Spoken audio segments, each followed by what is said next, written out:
देखिए, ये तो आम आदमी पार्टी का हमेशा से चलन रहा है। चाहे ऑक्सीजन का मामला हो, चाहे किसी भी का मामला हो, वो केंद्र की तरफ ही उंगली उठाते हैं। ऑक्सीजन क्या हमारा मामला था? वो इनकी जिम्मेवारी थी ना, दिल्ली की जनता को ऑक्सीजन प्रोवाइड करना, लेकिन नहीं करवा पाए। तब भी कहा केंद्र की जिम्मेदारी है, तब भी उंगली उठाई केंद्र के ऊपर। तो ये इनका शुरू से इनका काम है कि ये केंद्र के ऊपर उंगलियां उठाते हैं। लेकिन यहाँ मैं कहूंगी लॉ एंड ऑर्डर जैसे बार बार कहा जाता है कि केंद्र सरकार के उसमें आता है, बिल्कुल आता है। लेकिन जो मुख्यमंत्री हैं या इनके जो बाशिंदे हैं, जो इनके विधायक है, क्या उनकी कोई जिम्मेदारी नहीं बनती है? इतनी संवेदना उनकी खत्म हो गई है?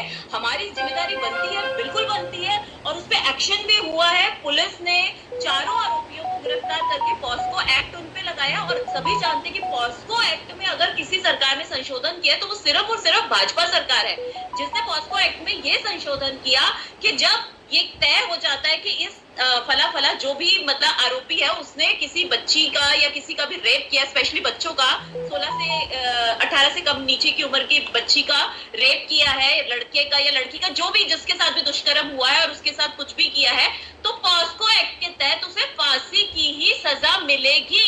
इसके अलावा उसके ऊपर कोई दया नहीं दिखाई जाएगी, जो कि अभी निर्भया केस में आपने देखा होगा कि केजरीवाल जी ने दया दिखा के उस जुवेनाइल को मशीन तक दी कि भैया तू सिलाई कर, कोई बात नहीं, तूने कर दिया था, रेप तो कर दिया था। हम तब भी कह रहे थे कि आरोपी आरोपी है, जिसने दुष्कर्म किया है उसको सजा मौत ही होनी चाहिए, फांसी ही होनी चाहिए। लेकिन ठीक है, कानून हम अपने हाथ में नहीं ले सकते, और जो संविधान में लिखा है उसको फॉलो करना भाजपा सरकार की भी जिम्मेदारी है। इसलिए हम लोग जो है उसको फॉलो करते हैं।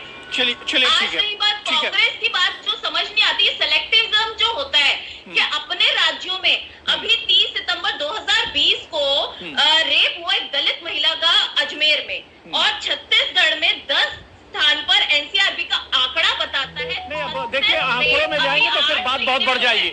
नेहा जी, आंकड़ों में जाएंगे तो बात बहुत बढ़ जाएगी।